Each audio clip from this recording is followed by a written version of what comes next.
Welcome back. Today we're diving deep into a speech that's been creating quite a buzz. Yeah.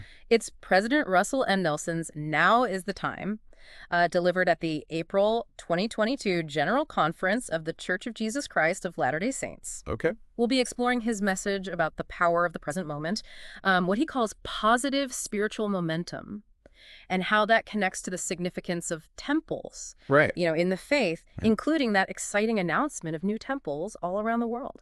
It's interesting how this speech, while rooted in faith, really taps into these universal themes. Yeah. That can resonate with really anyone seeking a more fulfilling life. Yeah. Regardless of their background. Yeah. And he really starts off strong with this line that just grabs your attention immediately. Now is the time we can learn. Now is the time we can repent. Now is the time we can bless others. It's like a call to action. Absolutely. President Nelson sets the tone right away. Yeah. By emphasizing that urgency of the present moment. Yeah. He's not saying to dwell on the past or worry about the future, Right. but to seize the day, to make the most of right now. Yeah. And he even uses this really cool visual metaphor to drive this point home. Okay. He talks about a poem, about a sundial that talks about how we really only control this present moment. He quotes Henry Van Dyke's poem, saying, "1 hour alone is in thy hands, the now W on which the shadow stands." It really hits you with the fact that time is constantly moving and what we do right now really matters. Right. It's easy to get caught up in, regrets or anxieties. But this speech urges us to shift our focus to what we can do today. That focus on the present is key to what President Nelson calls positive spiritual momentum. It's a concept that might seem faith-specific at first, Yeah. but actually aligns with a lot of secular ideas about personal growth, self-improvement. Okay, so I'm getting some serious growth mindset vibes. It's like he's saying we can choose actions that propel us forward. Yes. Build on each other and create a more fulfilling life over time. You're exactly right. It's about cultivating those habits and practices that nourish our souls and propel us toward a more meaningful life. So it's not about passively hoping for things to get better. It's about actively engaging in practices that uplift and inspire us, both personally and in our interactions with others. Just like in personal development, where you might focus on building good habits or learning new skills. Right. Positive spiritual momentum is about making those consistent efforts that lead to real growth and positive change. So it's about that continuous striving to become better, to do better one step at a time. And it seems like President Nelson sees the strong connection between this momentum and temple worship. Yeah. Can you unpack that for us a bit? Temples hold a central place in Latter-day Saint beliefs. They believe that these are sacred spaces where they can connect with the divine, receive spiritual guidance, and perform sacred ordinances that connect families Yeah. eternally. And President Nelson emphasizes that the church is dedicated to building more temples globally. Yes. Why is that such a priority for them? Well, as the church's membership continues to grow worldwide, they want to ensure that these sacred spaces are accessible Yeah. to everyone, Yeah. no matter where they live. It's all about providing more opportunities for spiritual growth and connection Yeah. within their global community. And speaking of global reach, President Nelson made a pretty big splash in this speech by announcing plans to build 17 new temples in diverse locations worldwide. This temple building program is a huge undertaking, Yes. and it demonstrates the church's commitment to providing access to these sacred spaces for its members globally, Yeah. further fostering that sense of belonging within their community. It's a powerful statement about their vision for the future. It's fascinating how this announcement ties back to the theme of now.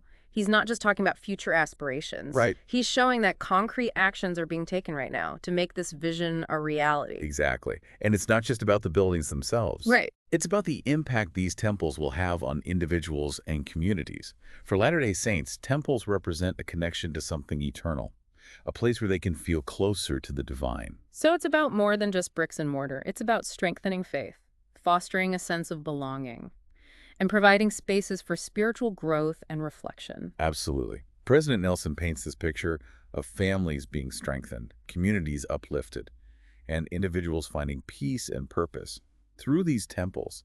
It really speaks to the idea of creating something bigger than ourselves, a vision that resonates far beyond just the Latter-day Saint community. And this is where it gets really interesting. Instead of simply listing the new temple locations, he emphasizes how these temples will impact individuals and communities. He sees them as beacons of hope and peace. Yeah, it's a really important point. He's highlighting the idea that these temples are more than just physical structures. Right. They're meant to be catalysts for positive change, radiating outward to uplift and inspire those around them. It's like he's saying, we're not just building buildings, we're building communities, strengthening families, and fostering a sense of hope and purpose. Precisely. And that message resonates with anyone who believes in the power of shared spaces and collective action to make a positive difference. Okay, so we've got this incredible message of urgency, the importance of the present moment, and this amazing push to build temples all over the globe. It's a lot to take in. It is. And to fully appreciate the impact, we need to delve a bit deeper into the concept of positive spiritual momentum itself. You got it. Yeah. We touched on it briefly, but I think it deserves a more thorough exploration. What does this momentum look like in practice? How can we cultivate it in our own lives? That's a great question. I think it's worth unpacking further. Yeah. It's not just about going through the motions of religion, but about actively seeking out experiences that uplift and inspire us and help us become the best version of ourselves. So it's about making those conscious choices that align with our values and aspirations, those small, consistent efforts each day that ultimately lead to significant growth and transformation. You're exactly right. It's about those little things we do each day that add up over time, building a sense of purpose and direction in our lives.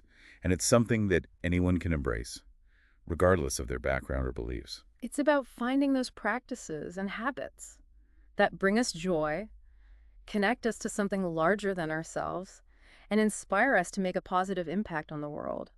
And doing those things consistently, building that momentum. It's like that old saying, the journey of 1,000 miles begins with a single step. Yeah. Positive spiritual momentum is built one positive choice, one act of service, one moment of connection at a time. It's about finding what resonates with you, what feels authentic, and aligned with your values, and then taking those consistent steps forward. I love that. And it all circles back to President Nelson's powerful message of now, that we don't have to wait for some future moment to start living a more meaningful life. The perfect moment is now. Right. We have more control over our lives and our spiritual journeys than we often realize. And the present moment is where that power truly lies. Yeah. Now is the time, as President Nelson so eloquently put it. This has been a fantastic dive into President Nelson's message, and we've covered a lot of ground already. But before we move on, I think we need to revisit his emphasis on temples. Yes, absolutely. Yeah. It's a crucial part of his message. Yeah. And provides a tangible example of his call to action, demonstrating how taking concrete steps towards a meaningful goal can have a profound impact. He dedicated a significant portion of his speech to highlighting the central role temples play in Latter-day Saint beliefs and practices, describing them as sacred spaces where we can connect with God, learn more about his plan for us, and receive eternal blessings. And he didn't just mention the church's ongoing efforts to build more temples in passing. He made it a focal point, even announcing those 17 new temples in diverse locations across the globe. It's clear that this temple building program is deeply intertwined with the church's core values and its vision for the future. It's about more than just accommodating a growing membership. It's about fostering spiritual growth, strengthening families, and building a global community united by faith. It's a tangible expression of their belief in the power of temples to bring people closer to God and to one another. It's really inspiring to see such a grand vision being brought to life, one temple at a time. And it underscores the dedication and sacrifice of countless individuals working together to make these temples a reality. It's a powerful reminder that even amidst the complexities of today's world, there are institutions and individuals committed to promoting spiritual growth and connection. This has been a fascinating exploration of President Nelson's message, from his powerful opening statement to his emphasis on temple building. But before we wrap up this part of our deep dive, I want to bring us back to that core message of now. His call to action, urging us to seize the present moment and actively create a positive difference in the world. Right. Exactly. He urged us to not just wait for good things to happen, but to actively create them, to be agents of positive change in our own lives and the lives of others. Yeah. And he connected that call to action to the idea of positive spiritual momentum, encouraging us to cultivate habits and practices that nourish our souls and propel us toward a more fulfilling life. He emphasized that we don't have to wait for some future moment to start building this momentum. The time to act is now. Right. And the temple building program serves as a tangible example of that action, showing that taking concrete steps toward a meaningful goal can have a profound impact on individuals and communities. This has been a truly insightful deep dive into President Nelson's message. Yeah, it has. His words offer a powerful reminder that we all have the capacity to make a difference, starting right now. And by embracing the power of the present moment, cultivating positive habits, and working together toward a common goal, we can create a brighter future for ourselves and for generations to come. That's a beautiful sentiment to end this part of our deep dive on. But there's one final piece of President Nelson's message I'd like to explore before we move on. You're referring to his subtle reference to Elder Dieter F. Uchtdorf, right? Yes. It was almost a passing comment, but I found it quite intriguing. Exactly. It was as though he was pointing us toward another layer of understanding, another voice within the faith that speaks to this idea of spiritual growth and progress. What insights might Elder Uchtdorf offer that could deepen our understanding of positive spiritual momentum? What wisdom might he share that could help us cultivate this momentum in our own lives? These are great questions. What? Perhaps taking a moment to reflect on them, to consider how exploring Elder Uchtdorf's teachings might enrich our understanding of this crucial concept could be valuable. It's like President Nelson was subtly encouraging us to engage in a deeper level of learning, to seek out diverse perspectives within the faith and expand our understanding of its principles. Absolutely. And it's a beautiful reminder that spiritual growth is not a solitary pursuit, but a journey we undertake in community, learning from and inspiring one another along the way.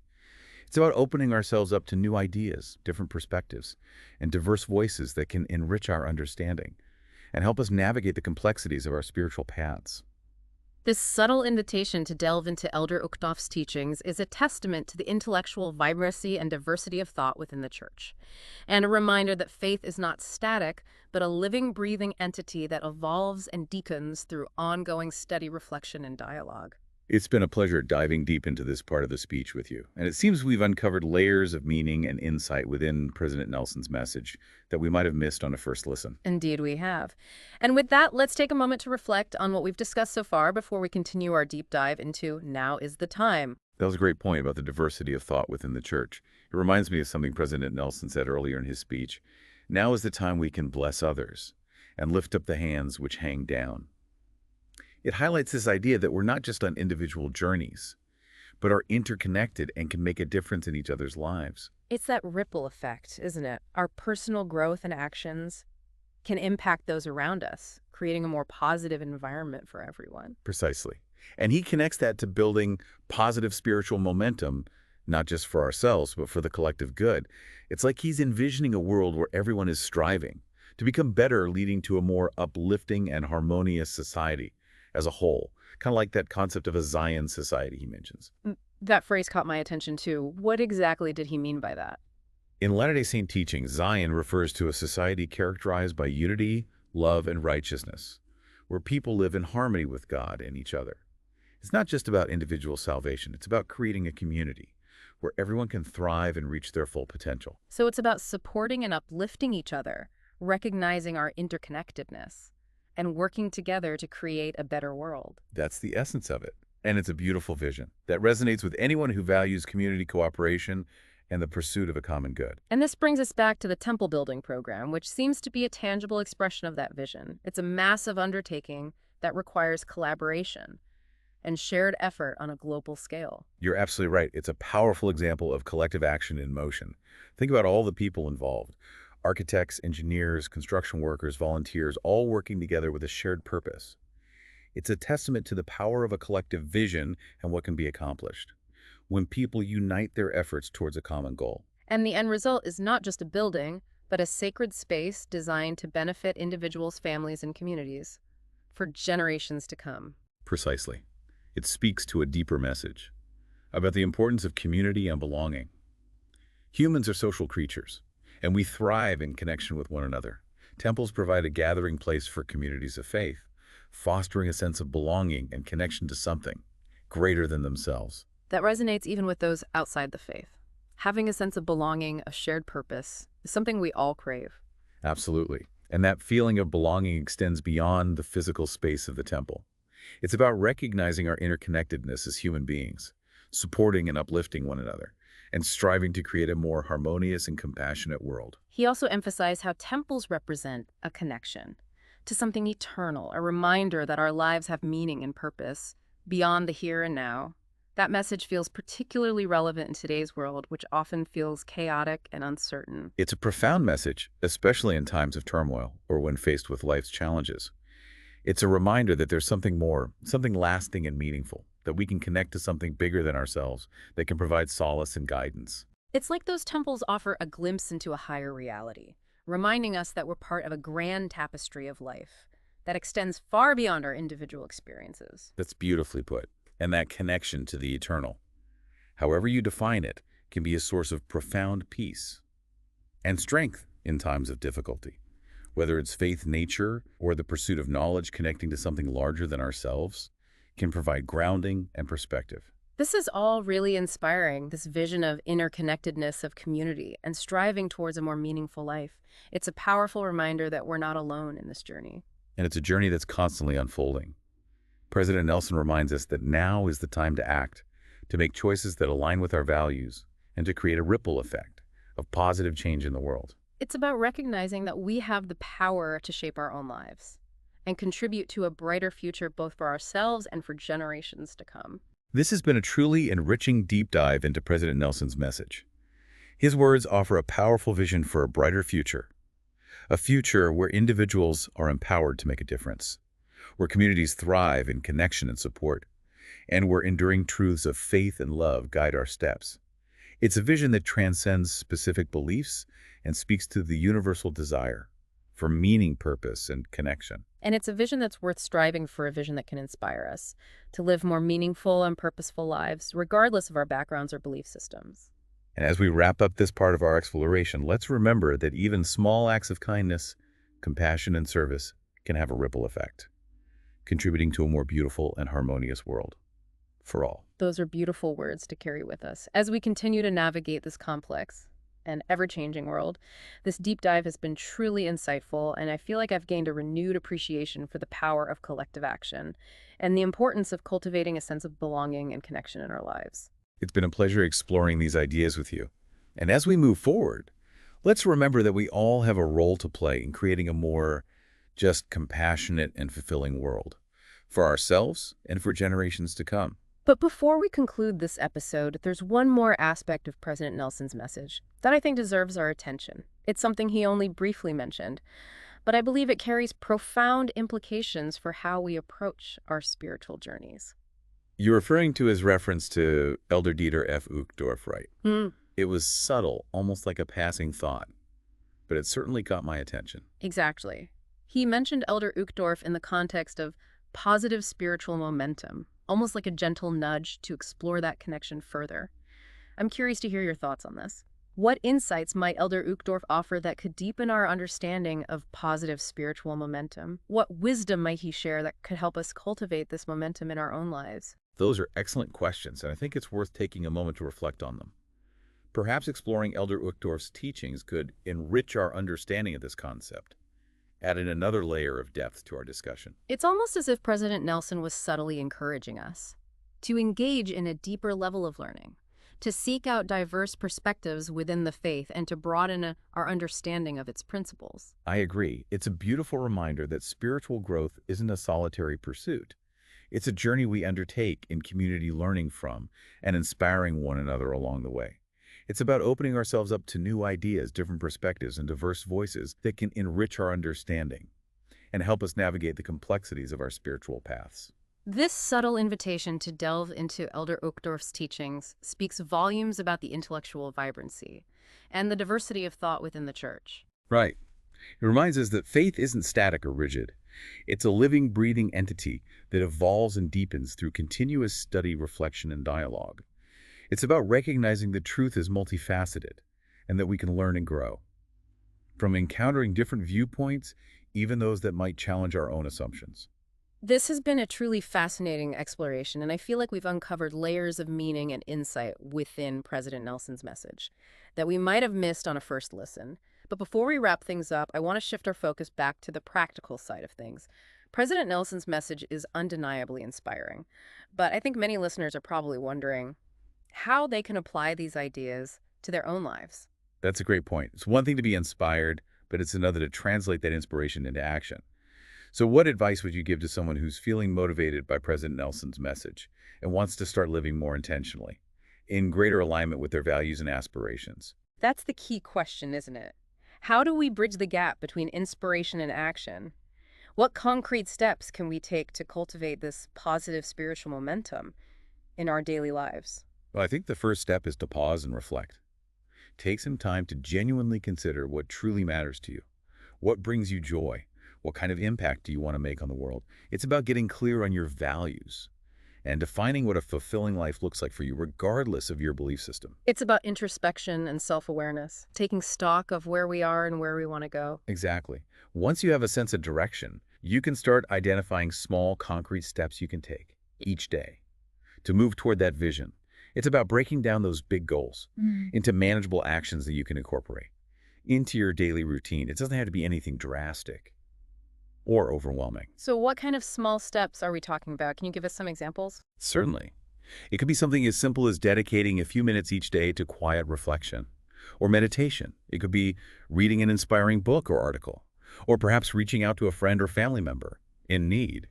Or maybe it's volunteering in your community, pursuing a creative passion, or learning a new skill that aligns with your interests. It's about those little things we do consistently that over time create a ripple effect of positive change in our life and in the world around us. It's about aligning our actions with our values and striving to make each day a little bit better than the one before. Precisely. The key is to choose actions that resonate with you personally, actions that feel authentic and aligned with your values. And remember, even small, consistent efforts can make a big difference over time. It's like planting a seed and nurturing it with consistent care. Eventually, it will blossom into something beautiful and impactful. This reminds me of a quote I read recently. What we do every day matters more than what we do once in a while. It highlights the power of consistency and the cumulative impact of our daily choices.